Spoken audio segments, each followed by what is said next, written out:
one of the things that people in Wichita remember, and not so much a positive thing about the Wings, are the Save the Wings campaigns. And so in Wichita in the 80s and 90s, there were several Save the Wings campaigns where basically the team was like, we need to get X number of season tickets by this date or the team's going away. And so there would be wing-a-thons on television, and they'd go out and people would sell as many season tickets as they could. And this had left a bad taste in the mouth of some people here in Wichita because they got tired of these campaigns. But one of the things I think I learned from writing this book was that I thought, well, the team, these were desperate times every time they had a Save the Wings campaign. But, from our interviews, I kind of got the feeling that maybe these Save the Wings campaigns weren't always quite as desperate as the team made them sound.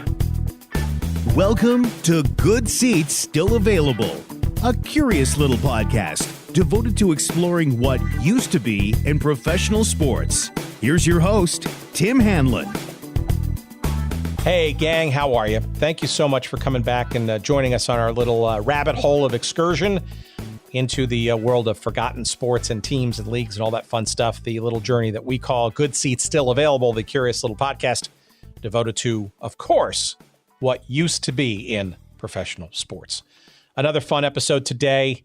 If you remember the Orange Army from the 1980s in the old Major Indoor Soccer League, well, you know that I'm referring to the little team that could, called the Wichita Wings. Yes, Wichita, Kansas, aiming higher than its relatively small market-sized roots and joining the top echelon of Major League sports, and in particular this amazing, fun, and exciting league called the Major Indoor Soccer League. The Wichita Wings were quite something. They were a standout. They were, if you will, kind of the almost like the NFL Green Bay Packers type version of Major League indoor soccer. And the gentleman behind telling and remembering the story of the Wichita Wings, and it's one that's just chock full of fun stuff, are our guests today, Mike Romalis and Tim O'Brien, who are authors. They are film producers, and they are also just super fans of the old Wichita Wings of the MISL. They also played in the successor NPSL in the 90s as well. The boys have written, Tim and Michael have written a book that came out in the spring of last year. It's called Make This Town Big. It's a great title. Make This Town Big, the story of Roy Turner and the Wichita Wings. And the book has been so well received. It is being now translated into a documentary film. I don't know what the title is going to be. I don't think I asked them, but you could give a listen, and maybe we did. They are making Tim O'Brien and Mike Romalis are making a movie about the Wichita Wings. I believe it's scheduled to come out, and I forgot when they said it was coming out. Sometime, I believe, in the early part of next year. And I highly look forward to watching that. We will have a link to the promo for that video, which they just posted on YouTube a couple of days ago. But we're going to be talking all things MISL and in particular Wichita Wings with Mike Romalis and Tim O'Brien here on the big podcast in just a couple of seconds. Stay tuned. It's really fun. We talk about people like Kim Ronfed and Eric Rasmussen, and there's a little bit of Crazy George in there. Everything Orange Army. We talk about Roy Turner, the coach, of course. It's all good stuff. Give a listen in a couple of seconds after I regale you, of course, with a promotional message from our friends at Audible. If you haven't been browbeaten by me yet to be submissively convinced to go try out Audible for yourself, please do so. It's an awesome service. Audiobooks are good for the soul. They're certainly good for the ears. They're good for the mind. And there's no better place than Audible to understand the beauty of what an audiobook is all about. audibletrial.com/goodseats. That's your place to get a free audiobook download for you to try, gratis, for free. You can cancel at any time, and you will also get a 30-day trial, free trial, of Audible's service. Again, it's audibletrial.com/goodseats for your free 30-day trial of the Audible service and, most interestingly and importantly, a free audiobook download for you to listen and enjoy on whatever device that you have that you want to listen to said audiobooks. And there's, like I said many times before, there's 180,000 plus titles to choose from. I dare you not to find one that will be worth the time and the effort and hell for free at that.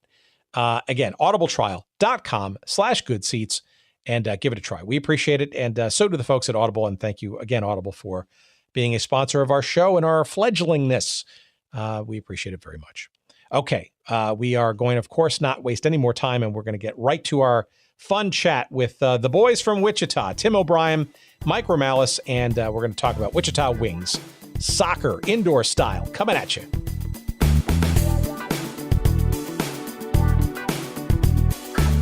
Well, give me some sense, guys. A bit of your professional backgrounds, what you guys do now, and perhaps how you stumbled into this story, which looks like you're further chronicling about the Wichita Wings for our audience's background. Well, this is Tim. I had, as a kid, I had followed the Wings. Not as I wouldn't call myself a super fan, but I was a casual fan as a kid. I'm 42, so in Wichita it was a pretty big deal at that time. So I would go to some games, and then I had a Andy Chapman jersey, and I'd watch him on TV as well, both local and national television. And so I was a casual fan, and as an adult, the Wings came back in another form in 2011, and at the time I was writing for a local magazine here called Splurge, and I pitched that we should write an article about the new Wings team, and so I interviewed the GM of the team, and I interviewed Roy Turner, the great Roy Turner, who was the longtime coach of the Wichita Wings, and so it kind of piqued my interest, and so I started going to these new games of the new team, and so I really got excited about it and became a fan of the game, much more so than I ever had been as a kid, and I had known Mike Romalis since we were in high school, and then we also went to University of Kansas together as well, and Mike had been a super fan, and I'll let Mike kind of take over from there. Yeah, my family started going. We went opening night of the 1982-83 season, and I was 6 years old, and we were playing our hated rival St. Louis, the St. Louis Steamers, and I mean, it was just a phenomenal atmosphere. Probably close to 10,000 people in the building, screaming, yelling. I had never been taken to an event like this before. I couldn't believe, my parents were taking us to this, my sister and I. But I tell you, it didn't take long for us to become, followers. We were season ticket holders. So for about the next, 10 years until the end of the MISL, I would say I probably went to about 90% of the games. And it was just such a big part of my childhood. Of course, like many kids in Wichita, I played youth soccer, and so the Wings were a big part of that, and they were just sort of our version, I guess, of the Kansas City Royals or New York Yankees or whatever it may be, as far as our sort of local heroes. So, and so Mike and I would watch old games. Back in maybe 10 years ago, Mike has a collection of a very large collection of Wichita Wings games that he's put on DVDs over the years, and I remember one day just asking him, I was like, well, somebody ought to write a book about all this, and then all of a sudden we were writing a book about it. Yeah, it turned out we were a pretty good team. We both brought our kind of our strengths to the project because, years ago it dawned on me, it was such a great story. The Wings were such a big part of Wichita, yet nobody really had talked about them much anymore. And so, Tim's a good writer, and he had a very good way of, organizing the book and editing the book, and I had, sort of the historical background, if you were, and I still had a lot of my programs and media guides and yearbooks and newspaper clippings. So we had, almost everything at our disposal. It was just a matter of, getting the ball rolling, so to speak. And that ball was got rolling about, I would say it was a 1.5-year process from the first, when we decided. We had a couple friends of ours that I had been working with in a soccer fan organization, local organization that was promoting soccer of all kinds in Wichita, and they had urged me to write this book. And so we met initially with Roy Turner and Kim Runfed, the great Wings player from Denmark, and said, hey, we want to do this, and will you support this project and help us? And they were, very enthusiastic about it. And so it was basically, I had written for a number of different publications over the years, but short form, magazine articles, stuff that's a lot shorter than, I'd never written a book before. And so it was a little daunting at the inception, but as we began to interview people and get started, it all just started to come together. The book almost kind of wrote itself in a way, and we had it was a 1.5-year process from the first meeting with Kim and Roy to the publication. And the book that we're referencing came out in May of last year, 2016, called "Make This Town Big: The Story of Roy Turner and the Wichita Wings." And that book obviously has birthed another project, which you might want to let our audience into that I know about, but is not yet fully realized. But what are you working on now as a result of that book? Well, the book came out, like you said, in May of 2016, and was very successful locally here, and we were a bestseller in the local market for most of the summer, and we sold a lot of books on Amazon as well, all around the country. And but we had we'd always said when we started, while we were writing the book, we were like, God, I wish people could see this. And so we, in the back of our minds, we had this idea of Wichita Wings, the movie. And so I happened to, I went to a premiere of a documentary film called Out Here in Kansas, which is about sexual preference in the heartland and the Bible Belt. And it was anything to do with soccer. But the guys who made it had made a fabulous film. I went to the premiere of it. A guy named Adam Knapp was the director of this film, and his cinematographer was, or director of photography was a guy named Kenneth Lynn, and another man named John Pick also was a producer of the film. And I went to Adam at the end of the premiere, and I said, your next movie should be about the Wichita Wings. And so over the course of the next few months, I kind of wine and dine him a little bit and said, try to convince him this was the thing to do.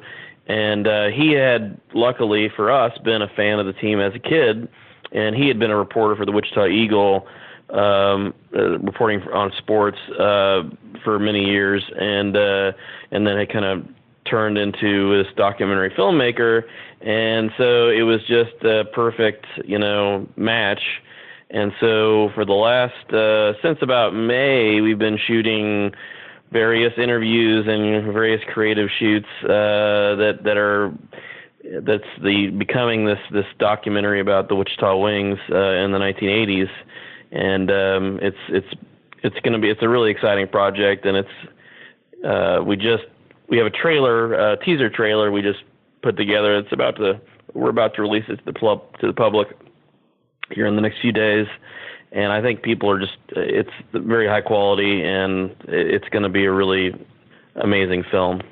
Where is that going to be? Because obviously this is going to probably air in a couple of weeks, so by the time that this airs, it'll probably be out there if you happen to know where it is now, or will be. The teaser trailer we'll put it out on YouTube, and you'll be able to access it by we have a Facebook page, Wichita Wings, the movie. Also, we're on Twitter and on Instagram, and our Twitter is, I believe it's Wichita Wings Movie, and then the Instagram is ICT Wings Movie. If you just search for Wings Movie, you'll see all this social media stuff pop up on Google, and so we'll put that link out there when it comes out, and the film itself will not be done. We'll probably be releasing it September of next year, so about a year from now. I'm guessing. It's hard to say, but we're traveling we have some trips we are going to interview Andy Chapman in Michigan, and the great Andy Chapman, a forward for the Wings, who many MISL fans will remember. He had played for Arsenal as a 17-year-old and came to America and became a star here. And then Terry Nickel was a great midfielder for the Wings, and he's in Ohio. And then we're going to fly to Denmark and to England this summer and interview a whole bunch of guys, former Wings that are out there. So it's quite a project. There's a GoFundMe page for this too. Wink, wink. If I need to ask. Yeah, Wichita. Yeah, the GoFundMe. If you just search for Wichita Wings movie at GoFundMe, you'll see. I believe it's actually GoFundMe.com/Wings movie. Well, look, it's a testament to you two not being the only ones interested in remembering the story and trying to document it. But let's maybe get to the beginnings of that, right? So it's clear, both in the book and the way you've set up this film as it comes together, that one of the seminal people involved in it, from which the story centers around, is Roy Turner. Do you want to give our audience a bit of a sense of how the club sort of got going and Roy Turner's part in that startup? Well, let me just give a little bit of his background, and then I'll let Mike kind of go into the how he came to Wichita. But Roy was from Liverpool. Was born in World War II, during the Blitz, and grew up in Liverpool, and eventually played as part of the Everton system in what is now the Premier League, and so he had eventually made his way to America and played for the Dallas Tornado in the old NASL, North American Soccer League. And Roy his nickname was the Digger. He was basically specialized in getting the ball. And once he could get the ball from the other team, then he would distribute it to guys like Kevin Cooley, another great wing, and other players that played for the Dallas Tornado. And Roy was known as the Iron Man of the NASL. He played a huge number of games in a row, and was very good at just getting the ball from other teams. And so as his playing career came to an end in Dallas, he was very involved with getting the kids in Dallas to become soccer players, and he'd go around to schools and all over the place, attempting to grow the game. And so then, what happened then, Mike? Well, Roy's career was coming to an end in about 1978, and consequently in Wichita, youth soccer was starting to grow. There was a guy named Tom Marshall, and with respect to Roy Turner, Tom Marshall is really the true founding father of the Wings. Tom was he was from upstate New York, so he was from a pretty soccer-heavy area, and he came to Wichita in the 70s. And he had a son who was playing youth soccer, so Tom got involved in AYSO as like a commissioner. And as participation grew, they realized, we need some more fields for all these kids to play on. And some land became available in East Wichita, and in order to, fund the purchase of this, he staged a fundraiser in the form of a an exhibition game at our newly built Kansas Coliseum between the Houston Hurricane of the NASL, which at that time had Kyle Rote Jr., and of course the Dallas Tornado, which Roy, he had just finished his career, but also had players like Kevin Cooley.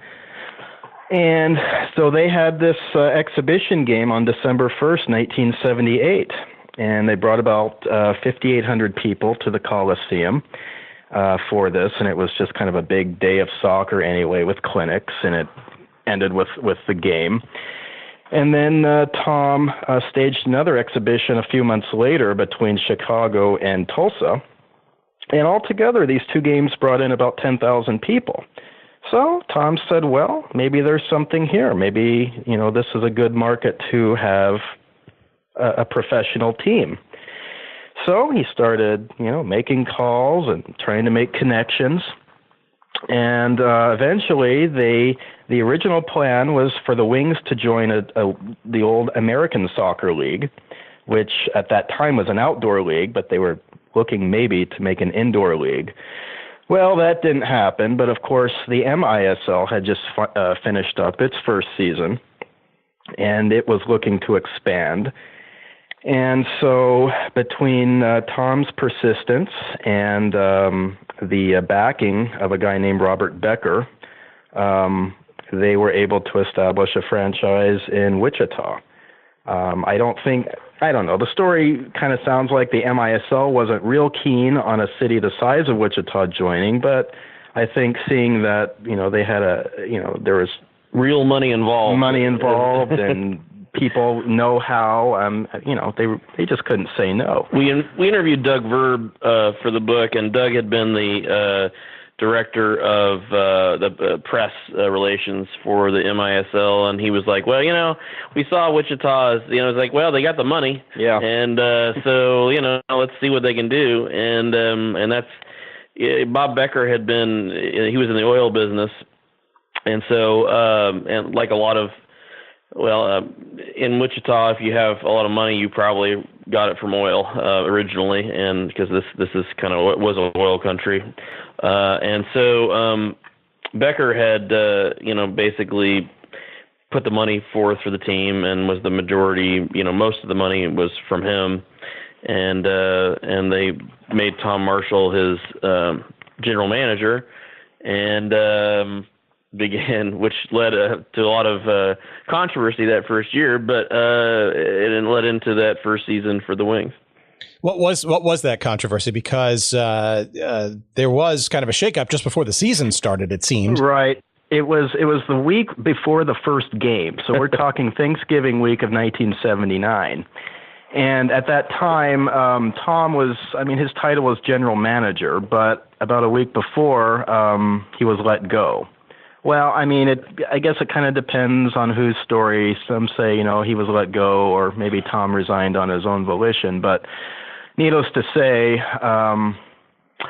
they thought that maybe, at least Becker thought maybe too much money was being spent and not enough tickets were being sold. There was a personality conflict, I think, between Marshall and Becker, and Marshall, I think, resented the fact that Becker had sent in another his attorney, whose name was Ward Lawrence.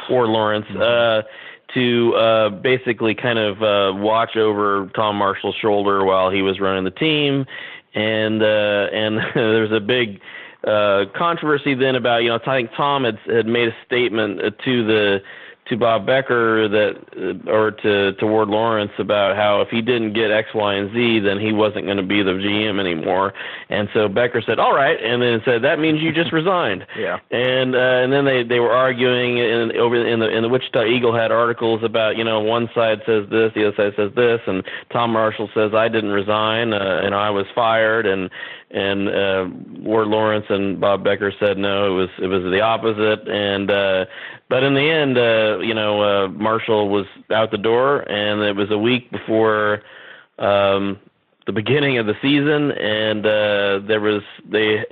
they still had a woman named Jackie Knapp, who was the PR person for the team. And then so they had to go forward, all of a sudden with with a whole new team, or a whole new group of people trying to put this team together. Except for Jackie Knapp was the only person that was kind of left on from the first group of people. So it was a inauspicious start, and so a man named Ray Denton was brought in to sort of head up the operations of the team, the nuts and bolts of the thing. And but they actually had a pretty good amount of success that first season. And on the field, they had a very good year. And Roy Turner at the helm. I mean, he was the soccer guy, and he was very easy to work with. And so consequently, the field operations were great. So. Well, there was that, you kind of hinted at it. I mean, Wichita, obviously not the largest market in the country, right? And the MISL, right, at that point, coming off its first season, only had 6 teams.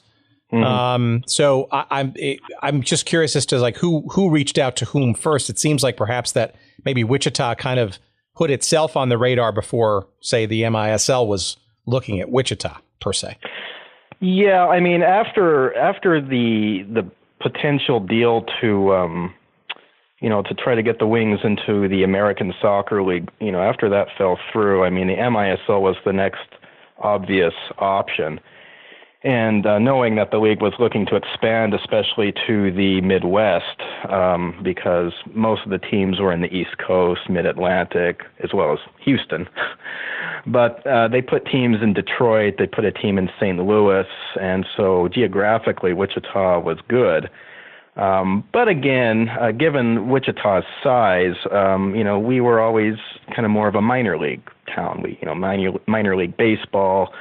We had Wichita State basketball, but we didn't have, a history of any kind of major league team like every other city of the MISL did at that time. Yeah, the Wings were the first major league team in the history of the state of Kansas. Mm-hmm. Of course, the Kansas City Royals, the Kansas City Chiefs were in Missouri. So, it was Kansas's first actual major league team of any sort. And like I said, I think the league was like, well, since they have the money, let's see what they can do. And then it became, the Wings sort of became, and I don't know who exactly was the first to make this comparison, but they basically became the Green Bay Packers of the MISL. They were the little town in this big league with.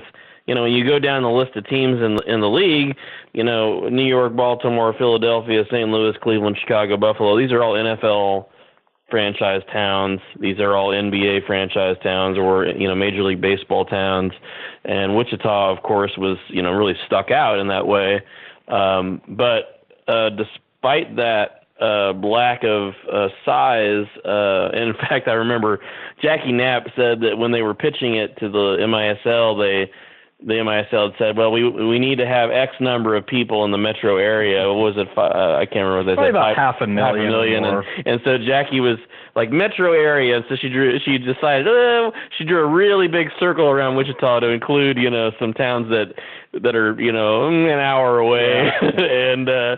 and if you push it, at the time, you could find 500,000 people in a really large metro area within, 150 miles of Wichita. But so it was a bit of a stretch, but the Wings when they shut down in 2001 were the longest running soccer franchise in the United States. Yeah. Yeah, well, look, I think that speaks to, and I think our previous guest, Michael Menchel, was kind of hinting at it too, that there were a number of markets, either because of struggling NBA or NHL franchises, or in the case of Wichita, the non-existence of any other major league sports franchises, especially during the winter season.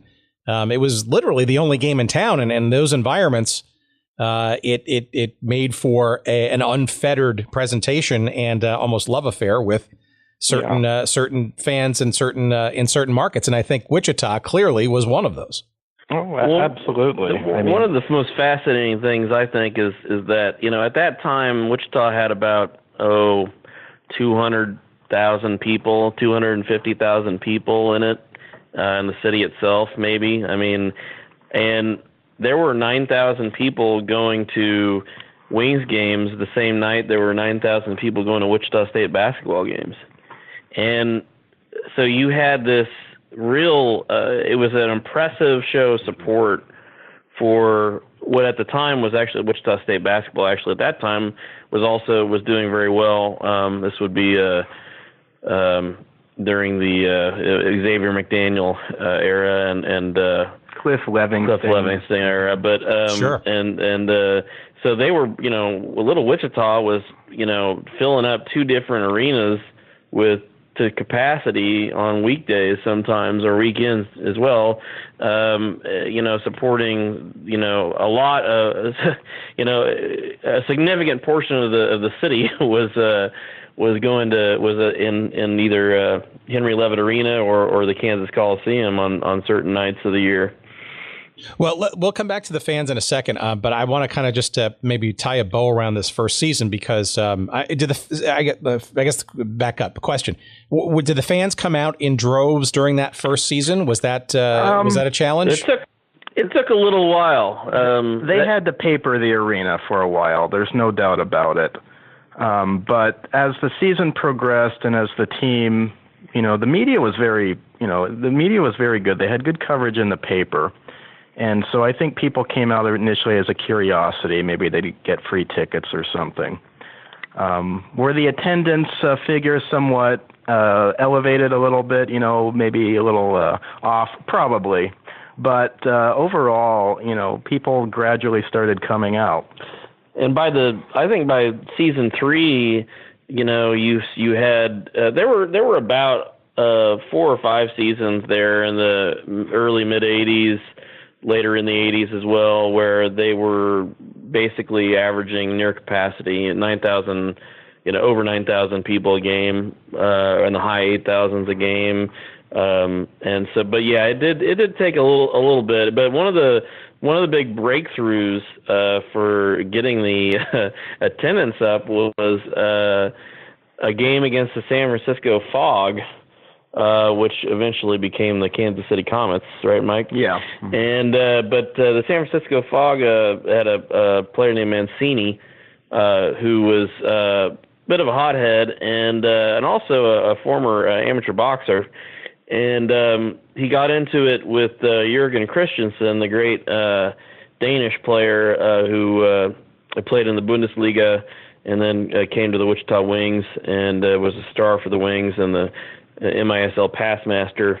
And he ended up getting punched out by Mancini during a game that happened to be televised by, I believe, by Cake TV, right, Mike? Yeah. Here in Wichita, and that game was shown, I think, on tape delay. Yeah, it was shown after hours, and this was in the second season, incidentally. But Roy Turner, he made the point in the book that it was after that game, that's when attendance really, really started to spike, and this was relatively still early in the season. So yeah, this is 1980. Mm-hmm. And so, all of a sudden people see this and they read the articles in the paper about, John back and forth between the San Francisco GM and Bill Kentling in Wichita. And so it was a big controversy and people were all amped up about it. And like Bill Kentling said in the book, he says, I loved it when there were fights. It was great for selling tickets. And so, that had happened, and then at the end of the first season, the Wings won or got into the playoffs, and they won was it a play-in game, I believe, and who was it they played, Mike? Well, this goes back again to the first season. It was a one-game playoff, quarterfinal against the team Detroit Lightning, and the Wings literally won it with no time remaining on the clock, and on a goal by Omar Gomez. So that really, and they had very good attendance at that game as well. Yeah, but it wasn't enough though. I guess to convince Becker to continue past that season. Maybe you can give a little hint as to the drama, perhaps that bookended the start versus the end of that season. Becker actually announced that about midway through the season. In fact, it was an interesting day. It was February 25th, 1980. He released the press release that he was not going to fund the team anymore. And it was such a letdown because the previous day, the Wings had just won a very exciting overtime game at home against Philadelphia. That was also the same day that the U.S. Olympic team beat Finland for the gold medal. So then you have this big letdown that Becker decides, I've lost too much money, I will see it to the end of the year, but if you guys want it, you're going to have to find a new backer because this is just not making financial sense for me. The league was really not happy about this announcement. They thought it was I believe Doug Verb said it was a amateurish move, basically, and what are they doing? Announcing this ahead of time, and I think the idea, I think Becker's idea was that, hey, I'm going to try to see if I can drum up interest amongst people, somebody in Wichita to buy this team from me. And all this is so through the last part of the season, you have all this drama of will the Wings come back? And this was really the first Save the Wings campaign, essentially, and so you had an effort to try to find people that were willing to buy the team from Becker. And so the Chamber of Commerce here in Wichita, kind of put forth an effort to look for investors, and they ended up, having like a telethon, and they ended up finding an important person in Wings history, and that was Frank Carney. Frank Carney was the co-founder of Pizza Hut, and was from here in Wichita, and where Pizza Hut was founded. And he, along with Jim Hirschberger, who was in the oil business, and a number of other wealthy people here in Wichita, put money in to buy the team, and Frank Carney became the senior partner of that group. And they purchased it from Bob Becker, and Becker had lost $500,000 that first year. So, but it was the people of Wichita, I think, came out enough at the end of the season that convinced these people that this was something that was worth investing their money and their time in. And with his arrival, basically a clean out of the of senior management as well, right? Yeah, most of the people that had seen the Wings through that first season, they wanted to make the organization as good as it could be. So they wanted to bring in kind of some name people. So that started with Bill Kentling, who had also worked at Pizza Hut. He was in promotions and in sales, and so they brought him in as the general manager, which is probably the best move they could have made, because Kentling was a genius at promotions and generating buzz, and he was great at putting quotes in the paper that were fiery and would generate controversy. Yeah. And before we go Kentling for a second, he actually became somewhat even more involved in not only the team but the league down the road, right? Yeah, he eventually, after being GM of the Wings from 80 to 86, I believe, he became the league commissioner, MISL commissioner, and was the commissioner for a 3-year term. Yeah, so that's a seminal moment actually for the league itself, which obviously you got to give credit to Carney and his group for in the second year of the team. Right. No, and it was kind of even slow going the second year because they had received a lot of pledges, going into that second season for tickets, season tickets. Well, those pledges didn't always turn into sales. So consequently, attendance was pretty sparse the first few games into the 1980-81 season. And, leading up to that infamous game against San Francisco, I think there were already whispers like, if people don't start coming out, we're just not going to be able to fund this again, because you said you wanted it, now you're not coming out, so which is it? So after that San Francisco game, attendance did pick up. And so consequently, they had some, I think they had maybe one sellout or near sellout through the rest of the season. And then, in the next few years, it began to, grow to the point of, Wichita got used to selling out or near selling out, every game of the year. Yeah. Well, that's interesting. So the, as a young kid growing up in the New York metropolitan area, clearly watching those games on the USA cable network with Al Trautwig and Cal Rote Jr., those games in Wichita were, I'm trying to figure out the right word here, electric, I think.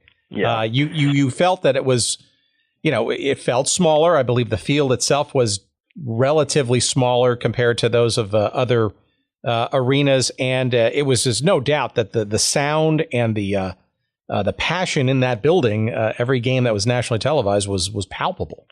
Well, the people of Wichita started to all of a sudden realize they had this thing of their own, this professional sports team at a major league level, and you could go out and go to a game, and then after the game you could go have a drink with the guys at a bar called the Hatch Cover, and you could meet the players at summer camps, and the players might even remember your name, and the Wings became embedded in the community. And this was Wichita was a pretty blue collar community. It was aircraft manufacturing as the base of the town's economy, and so you had all these aircraft workers who were traditionally football, basketball people, baseball people, embracing indoor soccer. And then you had the elite, the city's elite at the games. You had the middle class. You had single women going to the games with their girlfriends. You had the whole town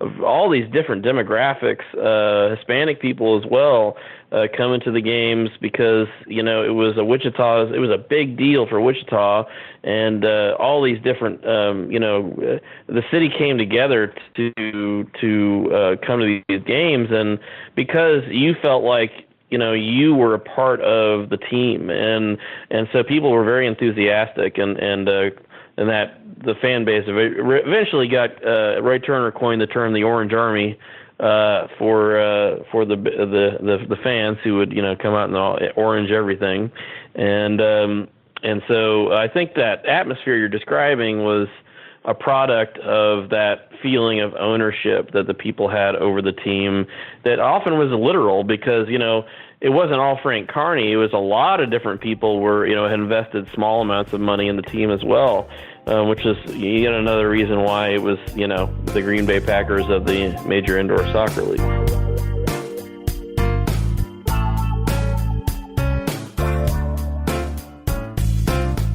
Okay, friends, sorry for the interruption. Just wanted to quickly remind you that today's episode of Good Seats Still Available is brought to you by our friends at Audible, the premier provider of digital audiobooks with over 180,000 titles to choose from in just about every genre you could think of. Audible titles play on iPhone, Kindle, Android, and more than 500 devices and MP3 players for listening anytime, anywhere. And for a limited time, my audience can listen to a free download of any book that they choose, as well as get a 30-day free trial when you go to audibletrial.com/goodseats. That's audibletrial.com/goodseats. And you can choose from over 180,000 titles, as we said, including one that I'm listening to right now. It's called The 10-Gallon War by John Eisenberg. That's the story of the NFL's Cowboys, the AFL's Texans, and the feud for Dallas's pro football future. Another one on my list, which I have yet to download but is on my queue, that could be interesting to our audience here, is called The National Forgotten League by Dan Daly, entertaining stories and observations from pro football's first 50 years. Those are just two of the many thousands of titles to choose from, and not just in sports history, but you name the genre that you might want to listen to, and Audible's got it. By the way, two guests perhaps that we'll have on the show, hopefully sometime soon. But again, go to audibletrial.com/goodseats for your free 30-day trial, as well as your free audiobook download to try it out for yourself. Again, that's audibletrial.com/goodseats And now, back to our conversation.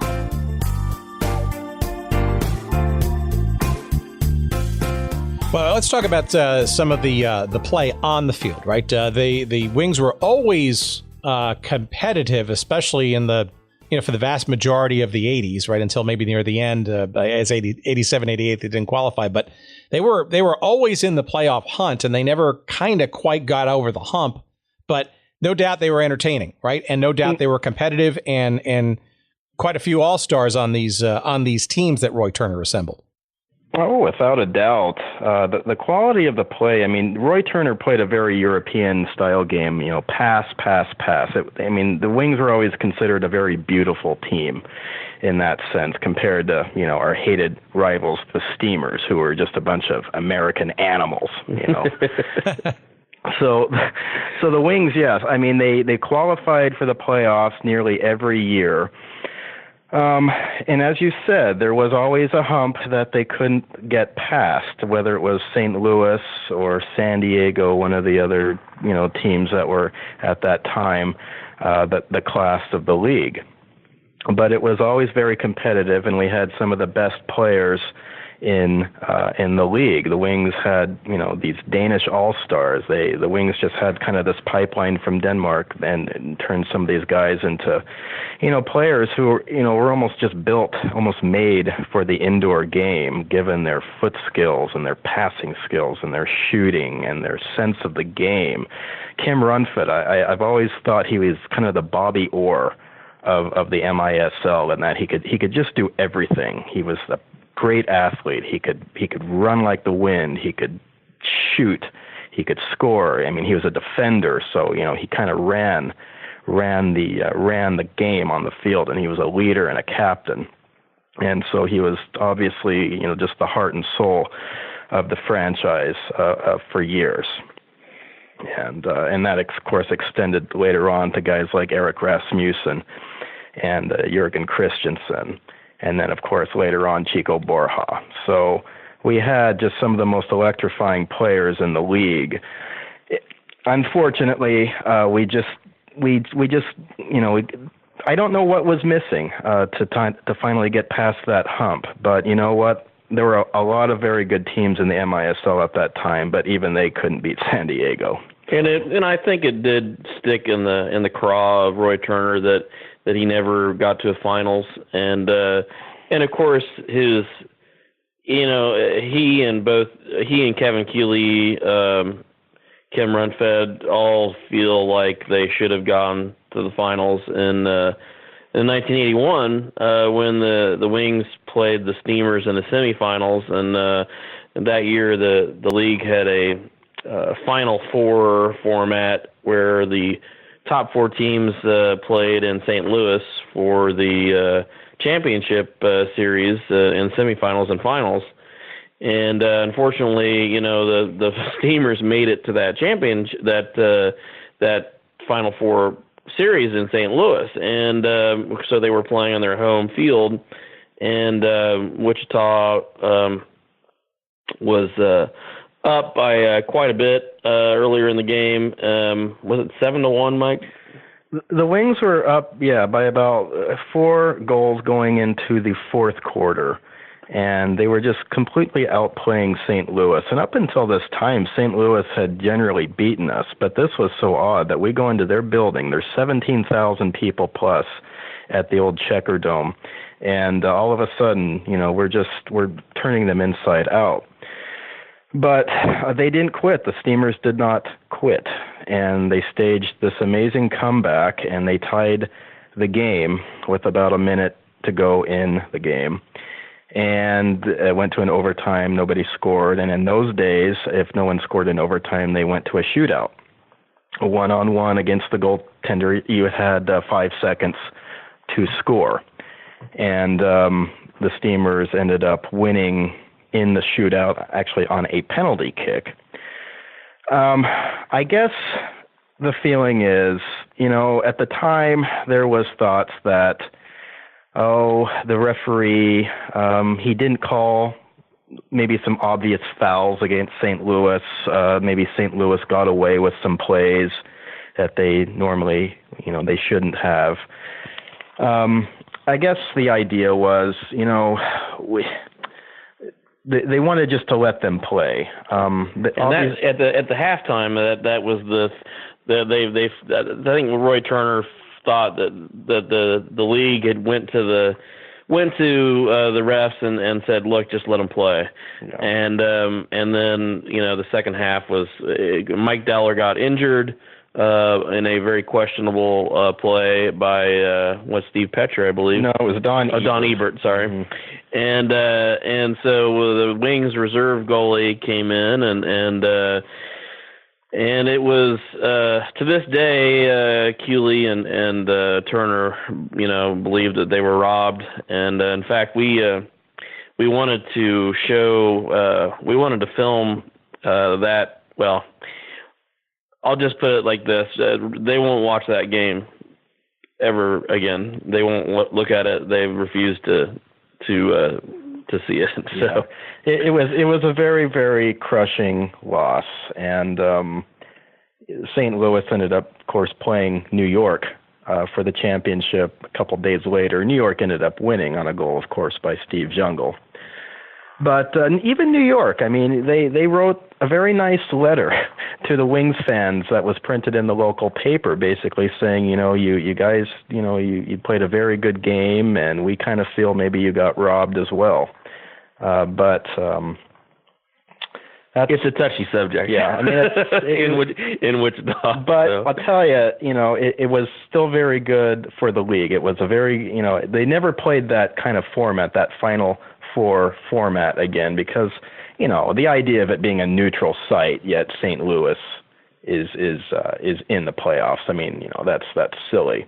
But as somebody was quoted later in an article written about that game, it was just a great weekend of soccer, and I think it did do a lot to help promote the league. And that game became known as the greatest MISL game ever. Yeah. I mean, in fact, the MISL magazine, the magazine of the league, had an article. I think that was the title of the article, "The Greatest Game Ever." Yeah.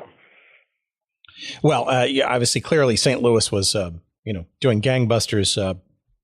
In the stands, and it was that was a phenomenon, and you can easily see why the MISL and its ascendants would look at an environment like that to hold its quote unquote neutral situation. I mean, right? It was the league was a blank slate in those days. I mean, they were just kind of making things up as they went along, in a sense. But you had to promote it, and so you just tried different things, and so. Well, we got that sense with our guest, Michael Menchel, and I guess this sort of leads me into a question which I'm sure is on certain people's minds. Did you ever, based on your knowledge and your conversations with folks involved, and maybe your remembrances as fans growing up, did you ever get the sense, either real or imagined, that perhaps the league didn't want to see such a small market like Wichita succeed? Hint, hint. Well, I think that, again, I think that they would have not preferred to have a city like Wichita. I mean, it was called the Major Indoor Soccer League. We never were a major league town. But again, we proved them wrong. We showed that we could do it. We had the great support. We had a great building. We had great fans. I mean, we mentioned the Kansas Coliseum. Yes, it was the smallest arena in the league by numbers, but when you had 9,800 people in a building with a concrete building with a low roof, well, yeah, it may as well have been 98,000 people. So, our fans were sort of the seventh man on the field. But, I think later on, Wichita proved again and again, despite its financial difficulties, that the team was wanted in Wichita. And you can't blame the MISL for wanting large markets to do well in the to be in the championship series. New York, obviously the biggest market there is, and St. Louis is obviously a much larger market than Wichita. So. It made sense for that the league would want to have big market teams, and because the league was wanting to become, the fourth biggest league in the country, behind NFL, MLB, and NBA, and the NHL. Don't forget. Well, no, but they were ahead of the NHL, I think, at that time. You know, in certain markets they were, and the NBA for that matter. You know, they were wanting these big national television contracts, and they were on USA, and then they were on ESPN for a little while as well, which eventually they lost that contract, and that became, I believe, the NHL's Friday night game on ESPN. But so yeah. So coming to the middle of the decade, right? That's when sort of the next sort of big, sort of sizable shift in management and arrangements for running and coaching the team sort of happened. Do you want to kind of walk our audience a bit through the lead up and the follow out from that? I guess it's circa 85, 86, 87, right? Yeah, going into 1985, 86. Let's see, that was the last year Roy Turner was the coach until, he later on. The summer of 1986, I guess Earl Foreman, he was just going to retire. And so Bill Kentling became the league commissioner. Bill really wanted the job. He felt that, more or less quoted saying that he didn't feel like the league was marketing itself well enough. It wasn't, it wasn't where it could have been. So. And there was an interim figure between Foreman and Kentling. Yeah, Frank Dale was the 85-86 commissioner, and then Kentling went in 86-87, and then so Roy Turner moved up to the presidency of the Wings, and then they brought in the great former player Charlie Cook to be the coach of the Wings. Bonnie Prince, they called him in Scotland. Yeah, so this kind of, like you said, kind of started the next change, the next shift in the history of the Wings. And that transition also involved the ownership of the Wings because at the same time, Frank Carney stepped down as the main shareholder, the senior partner for the team, and it was taken over. We're getting into an era by Bill Oliver, and Bill Oliver, he's a local attorney, and so he had been involved with the team at an ownership level going back to even the early 80s, but by about this time he became sort of the managing partner among many, many other general partners and limited partners. So the Wings, they were owned by many, many people in those days. They really had to kind of spread the risk out by then. But this one seemed to be a bit more stable than, say, the previous change in ownership, right? Which sounds more crisis-like. Yeah, this was a very smooth transition.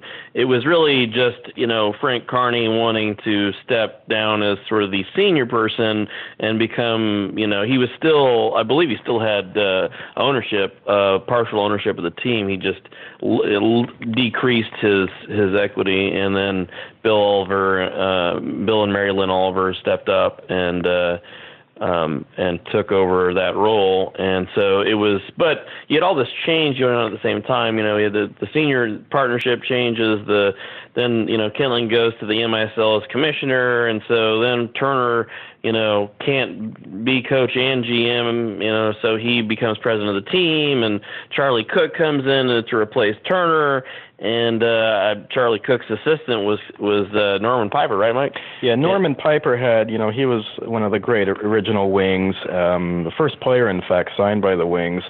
And after he had retired, he'd become an assistant coach. So. And around this time, and also somewhat stably, a player you hinted at before with pretty big impact across the league for a number of years is Hernan Chico Borja, former Cosmo. Yes, Chico came to Wichita after the Las Vegas franchise had folded in the summer of 1985. And Chico, he had played for the New York Cosmos. He was an Olympian. He played on that kind of ill-fated Team America NASL team. And but he had an immediate impact he could, again, great athlete. He could score. He wore his passion, on his sleeve to a fault sometimes, because sometimes he would take penalties at not great moments of the game. But he added just a great level of excitement and got people, literally on their feet. And like a lot of Wings who came to town to Wichita for the first time, Chico, he was not necessarily super thrilled to be coming to play in Wichita. Which most of the guys who came here didn't really know anything about Wichita other than it was in Kansas, and they imagined it would probably be a lot of farms and things of that sort. And so Chico comes here, and he gets to town at night and is taken to a hotel. And the next morning he wakes up, opens the curtains, and there were cows outside of in the field outside his hotel room. And he thought, "What have I gotten myself into?" Which was the reaction of a lot of the guys that came to Wichita. First thing they come here and they're like, "Oh, this, many of them are." Andy Chapman comes here from Southern California, and then other guys are coming from other major cities, and all of a sudden they're in Wichita, and it's a little bit of a letdown, comparatively to the bright lights in the big cities of wherever they had been previously. But what ended up happening is that a lot of these guys fell in love with Wichita because they just fell in love with the people here. Sometimes literally, married local girls, and the fans were so great here, loved the players so much, and so they were rock stars in Wichita. Right. They were when Andy Chapman put on those leather pants and went out on the town. It was he got everybody's attention, and it was a special time for Wichita, and Wichita made these players feel special because we showed them the love. Whenever the team would fly back to the airport after a road game, there'd be Wings fans at the airport to greet them every single time. There was never a time that I think it was Kevin Hewley said he could not remember a time that they didn't get greeted at the airport by a group of fans. Yeah, win or loss, they were there. So yeah, I mean, it's pretty amazing too. You also look at the attendance numbers. You mentioned in the beginning a little sort of hard to get the kindling caught, if you will, if you want to strain a fire analogy. But this was a team that for the most of the 1980s. Largely filled the building, almost 10,000 people per game, 8,000, 9,000 on a season average. I mean, it was clearly a love affair between this city and this team for quite a long time that even extended, perhaps on a more muted level, to when the league itself ended as the major soccer league for that 1 year. And the team went to the indoor NPSL, which itself had been a challenger league under another name, and for another decade or so. I'm just curious as to what you guys attribute that sort of love, passion, interest, fandom, I guess, between this city and the sport and or this team in particular. A lot of it is the genius of Roy Turner and Bill Kintling to go out into the community and seek out fans and seek out people. When Roy Turner was in Dallas, he and his coach, the second coach, Mike, whom Al Miller. Al Miller, yeah. They just went out and they just stormed elementary schools and high schools, and were constantly going out and talking to kids. And that's what Roy brought with him to Wichita. He came to my elementary school when I was in elementary school more than once. The players came out and demonstrated their, soccer skills. And, they were going out in the community. You could meet them at the bars out, at the official, post-game parties. And, they were just on commercials and local commercials in town, and they were just everywhere. They even one season they even had cars from the local Subaru dealership, and on the side of the car had this Wichita Wings emblem and then the name of the player.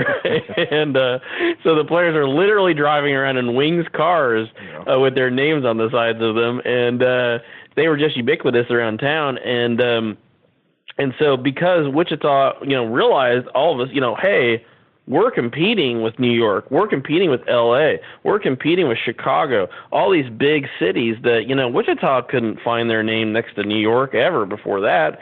And so this competition made people very proud. This is a Wichita thing, and it brought all these different kinds of people together to support the team. And in my opinion, indoor soccer is a thrilling sport to watch in person. It's an exciting sport. It takes all the things about soccer that Americans usually don't like, low scoring, offsides. It gets rid of those things, and it brings in these things that Americans do like, which is, lots of scoring, lots of action, fast pace, theatrical introductions, all these things that the MISL brought to sports here in America. And so the people of Wichita were just entranced by this. And Wichita had, all these foreigners, guys from England and Denmark and Argentina and Germany and elsewhere come into town, and naturally the local people were excited about these people with these funny accents, and that added to the intrigue and the interest of for the local people. And you could run into Roy Turner at the supermarket, and he'd talk to you, and the same with the players. So it was an intimate fan experience, sometimes very intimate for some of the local ladies in town. Well, and speaking of which, we also have to mention, of course, the Wings had the Wichita Wings Angels. That was the cheerleading dance troupe, and they were, I think they were they were ambassadors for the team as well. And so, if you're a single guy, you're not going to mind, meeting some of those girls as well. So. Although the kissing booth, that was a mistake. Yes.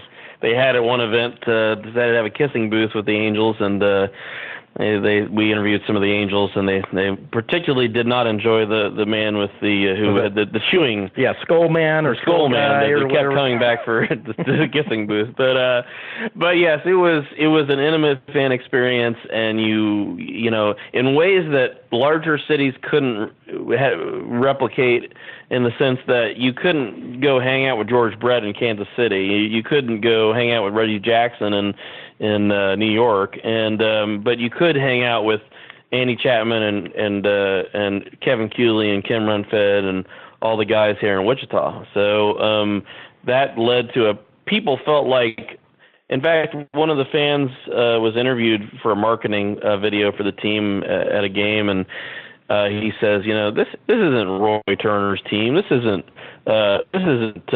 Bill Kentling's team. This is my team. And that encapsulates why the Wings were so popular, because people felt like it belonged to them. Right. And it was affordable. They always wanted to make the tickets affordable. And, maybe it wasn't great for the bottom line for the Wings, but they really never raised ticket prices all that much. And they wanted to, make sure that families could afford to go to the games. And so, you'd go to the game and you'd grow up. You'd literally grow up, with some of the people in your section. So in putting the book together, and obviously now in the process of putting this movie together, obviously you were fans. You clearly understood and experienced what it was to be a Wings fan during those times. But have you learned anything in the book and or in the process of doing this movie that came as a surprise to you, or that you did not know about during that time? Or do you want to save that for the debut of the movie? I learned a lot more than Mike did, in the sense that Mike was a super fan.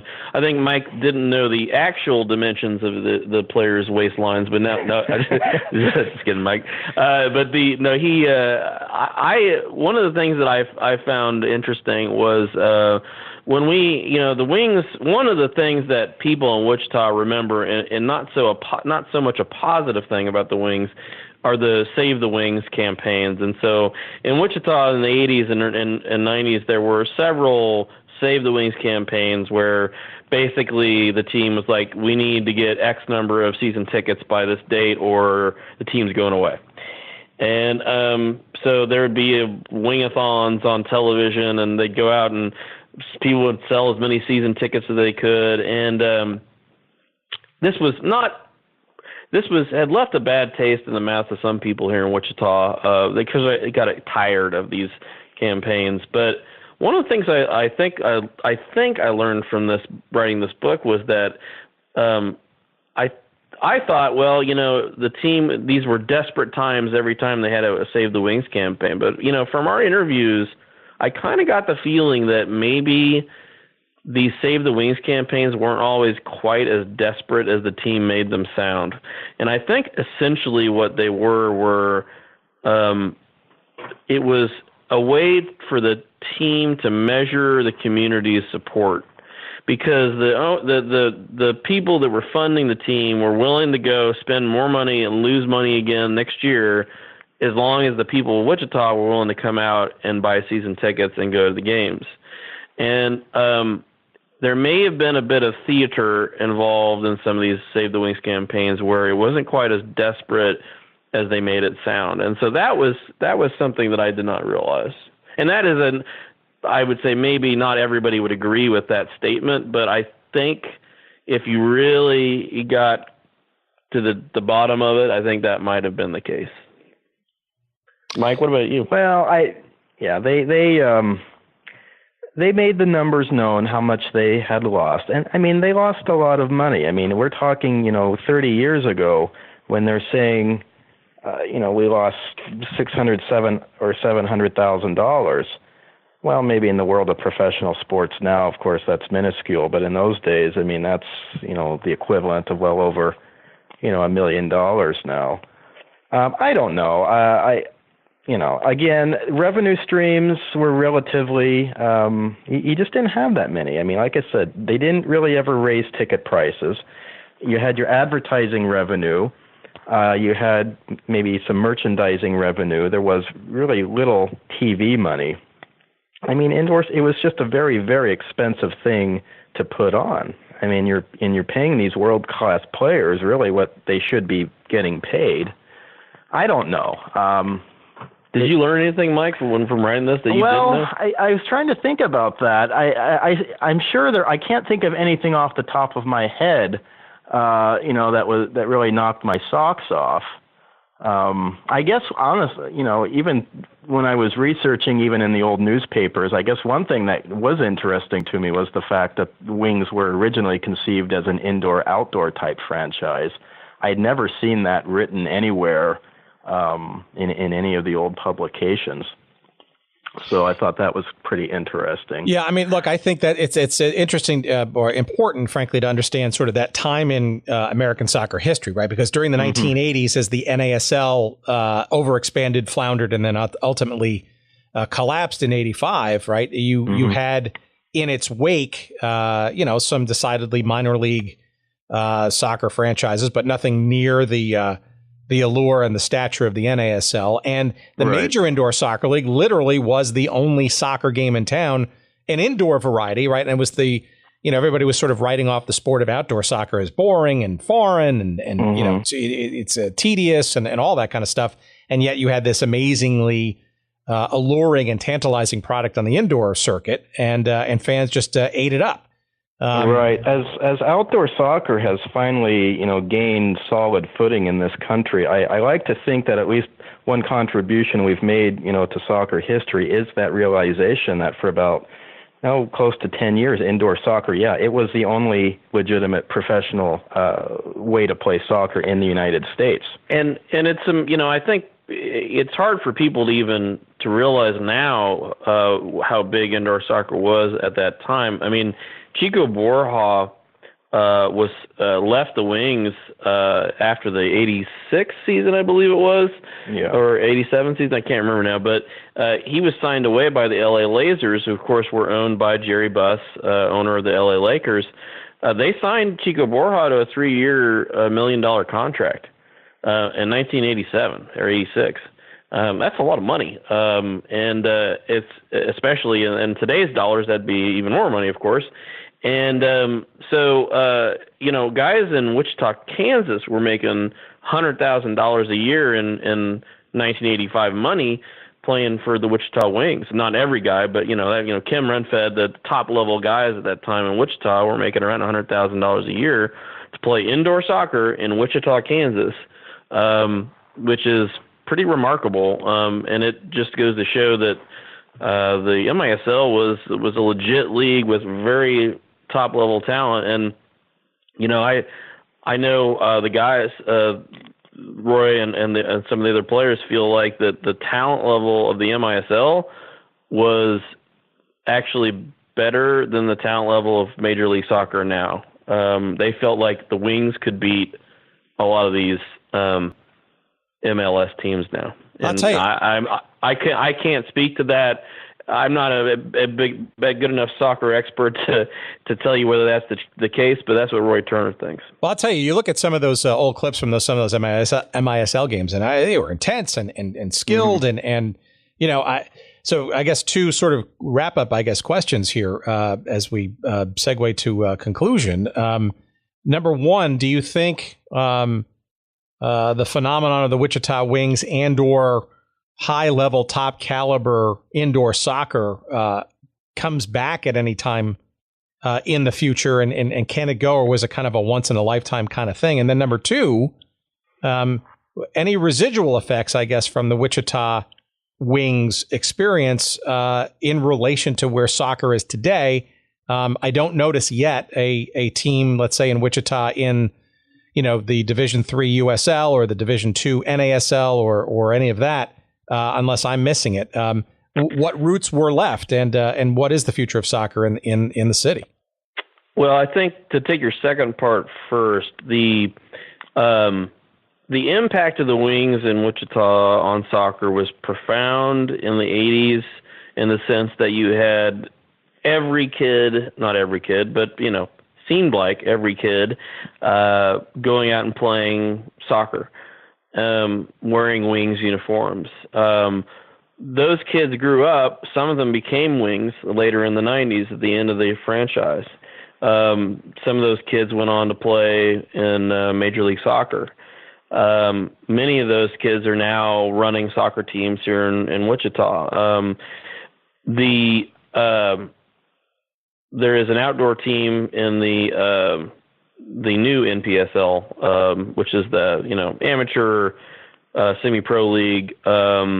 It's called FC Wichita, and it's composed mostly of college players who play here in the summer. And but yeah, you're right. There is currently no soccer team, professional soccer team in Wichita. The city of Wichita actually is probably about to build a baseball soccer stadium downtown. Yeah, there was actually just an article in our paper just the other day about the potential of getting a Division III USL team. Yeah, that is the scuttlebutt is that we're going to be getting a AA baseball team and then a USL team, and I think that would be very good for the city. And in terms of indoor, the Wings came back in 2011. A local businessman named Wink Hartman, who's also in the oil business, like the original Bob Becker, owner of the Wings. But Wink Hartman brought the Wings back for 2 years, and the successor MISL league, MISL number 3 or 2, I can't remember how many of them there have been now. And then there were 2 more years of another team called the Wichita B-52s, which were in the MASL. And, I think indoor will probably return to Wichita, but it's hard to imagine indoor becoming what it was back in the 1980s ever again. It's hard to imagine that level of play and big deal that it was then, partly because of Major League Soccer. But there are people who are trying to make that happen. And you look at, I'm not sure if you're familiar with the futsal leagues that are being planned right now, but I believe Mark Cuban has money in the one of these futsal professional leagues that Keith Tozer, I believe, is the person in charge of. And supposedly it's coming to NBA markets in the next year or two. Now, obviously, futsal is not the same thing as indoor soccer as we're used to it.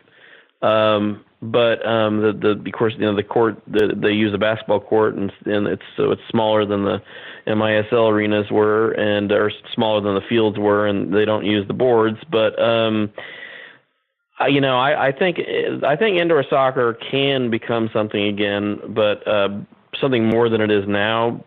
But I doubt that it could ever become what it was in the 1980s, just unless there was some sort of collapse of Major League Soccer in America. Yeah, I mean, there will be a place for it. As long as you have players, you'll have a place for indoor soccer. I mean, the MASL, it still exists, and there are franchises all over the country. But if you're wanting to be a player, if you're wanting to play pro as a living, I mean, obviously MLS that's the ultimate goal now. Yeah, it's a double-edged sword, right? I mean, the success of MLS and all the things that sort of came before it, and we can argue whether, it's still artificially supported and should there be promotion and relegation and all that kind of stuff. I mean, those are separate topics for a different time. But, make no mistake, there is a stability to the outdoor game or the classic game, right, that clearly did not exist in the 80s, has eluded, this in this country for quite some time. And, but to your point, I think it's extremely important, whether it comes back as futsal or there's another variation of it to come, or the MASL, and its relative, unevenness, I guess, across the franchises that comprise that. One thing when the National Soccer Hall of Fame comes back online physically next year in Dallas, or just outside of Dallas in Frisco, I remember going there a couple of times when it was in Oneonta before they sort of went dormant for a number of years. There was nothing really even alluding to the indoor game, whether it was the NASL variety or the MISL. And there were always people in the soccer world who resented indoor soccer. They resented the success of indoor soccer in the 80s because they felt like it was a bastardization of the sport. And once Major League Soccer began to become powerful and eclipse the indoor game, they were more than happy to bury indoor soccer. They didn't. There were people who never liked it because, it wasn't the game that was being played around the world. And I think that's unfortunate that there were people with that mindset, because indoor soccer should have a place and I think in a perfect world, indoor soccer would be a off-season place for players who were playing professional outdoor soccer to play in. But that has sort of become very difficult because the Major League Soccer season seems like it lasts 13 months every year, and it's a never-ending season that has very little off-season in it, and of course those teams are not willing to let their players play in another league in the indoor league in the winter. But you have seen USL and NASL players playing both indoor and outdoor in the last 10 years, and I think it would be a perfect scenario for building indoor soccer as this off-season league that guys can play in to hone some of their skills. But you run into the problem of owners not wanting guys to do that. But that's why you have some teams. Cedar Rapids, Iowa has an indoor team and they also have an outdoor team in the summer. And so it's for second division soccer that is a good idea, I think.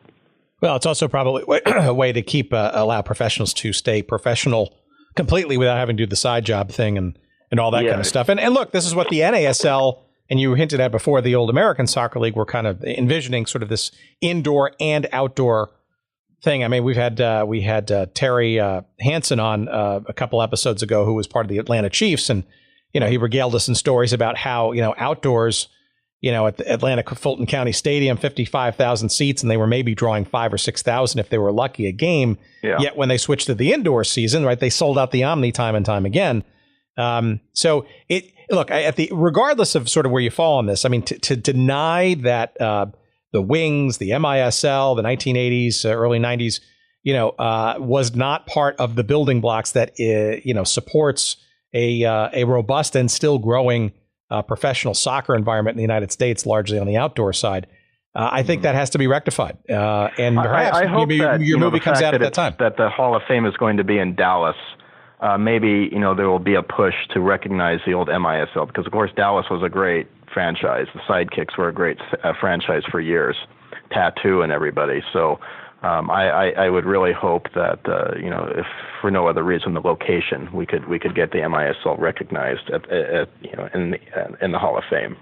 Well, the timing of your movie coming out sometime next year, I think, would be very appropriate. So we'll try to keep that. We'll put a pin on this conversation, and maybe some of our vaunted listeners who have some pull in soccer history and the Hall of Fame, et cetera, we might be able to sort of make something happen. But before we run, guys, sure. I want to thank you. This has been awesome and a tremendous deep dive. Remind us again, give us some of your promotional opportunities here for both the book as well as how our fans can keep an eye on what you're doing with the film, and maybe even raise their hand and contribute something, perhaps something that eludes you. Oh, yeah. To buy the book, you can go to Amazon.com and purchase it as a physical book or also a Kindle version. And if you're interested in donating to the film, you can just go to the GoFundMe page, which is gofundme.com/Wichita Wings movie or Wings movie. I can't remember. I should have had that written down. But and then you can follow us on Facebook at Wichita Wings the movie. We also have a Make This Town Big Facebook page as well for the book. MakeThisTownBig.com is also, we have a website, I believe has a link. Yes, MakeThisTownBig.com. And then our Twitter handle is ICT Wings Movie, ICT Wings Movie. And then we're also on Instagram at Wichita Wings Movie. And so any of those,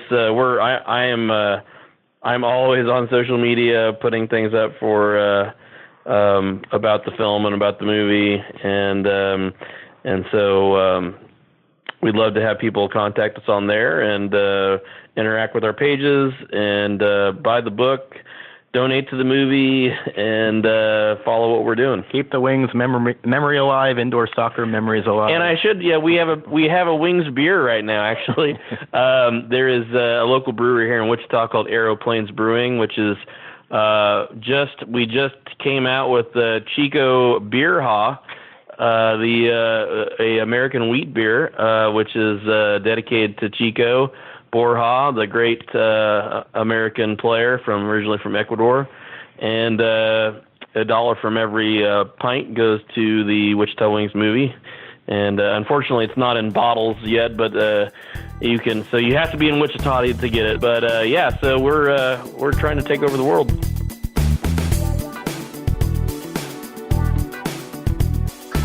All right, fun times, live and exclusive. I don't know if it was live. It certainly wasn't exclusive. However, it was definitely from Wichita. Thank you, Mike Romalis and Tim O'Brien. And we eagerly await this documentary film about the Wichita Wings. And you can participate in this process. So get ready to write these down. So there's a GoFundMe page, gofundme.com/wingsmovie. So you can contribute and be part of the festivities and maybe get a little promotional item in exchange for your support of the film. You can follow the movie on Facebook at Wichita Wings the movie. You can go to their website, which refers to, of course, the book from which this movie is emanating from, called MakeThisTownBig.com. Of course, that is also the name of the book, Make This Town Big, the story of Roy Turner and the Wichita Wings. There will be a link not only on all these places to that book, but you can find a link for that book on our website, goodseatsstillavailable.com. Just search for this episode and you will find that. If you want to follow the exploits of the movie being made, you can also follow them on Twitter at ICT, the letter I, the letter C as in Charlie, the letter T as in Tom, Wings Movie, ICT Wings Movie, at ICT Wings Movie, that is, on Twitter. And on Instagram, you can also follow them too at Wichita Wings Movie. That's all one word. No shortage of places to keep up with Messrs. Romalis and O'Brien as they continue their journey into making the movie about the Wichita Wings. Again, the book as well is available now to whet your appetite while we all wait. And again, it's Make This Town Big, the story of Roy Turner and the Wichita Wings. Find it wherever good books are found. So thank you to them. And of course, thank you to you for listening. Please, by all means, keep going to our website, goodseatsstillavailable.com. If you've missed any episodes, you want to download or find supplemental information, books and movies, etc. from such, that's the place to find it. goodseatsstillavailable.com. On social media, of course, you can follow us, and please do so. We encourage that as well. We love chatting with you in that form and fashion. That's on Twitter at GoodSeatsStill. You'll find us on Instagram at GoodSeatsStillAvailable. And you will also find a Facebook page devoted to this here little show as well. Before we go, we do want to thank, of course, our friends at Podfly Productions who make this sound dandy, much dandier than I give it to them in raw fashion. But the folks, they know who they are, but let's tell the audience as well. It's David Gregerson, Corey Coates, Eric Begay, and of course, Jerry Payne, Podfly Productions. That's podfly.net. And if you need help with your professional sounding podcast needs, that is the place to go. And frankly, too, if you're thinking about starting a podcast and just are a little intimidated by the whole process, Podfly is a really good place to help you through that process. Podfly.net. Podfly Productions, the name of the company. Thank you, guys. Without you, I can't do this. And without you, the listeners, I can't do this. I appreciate your support. Your cards and letters, keep them coming, as they say. And we are encouraged and enthused by your passion for what we're doing, and lots more good stuff to come. My name's Tim Hanlon. Thank you so much for listening. We'll see you next week. And until then, take care.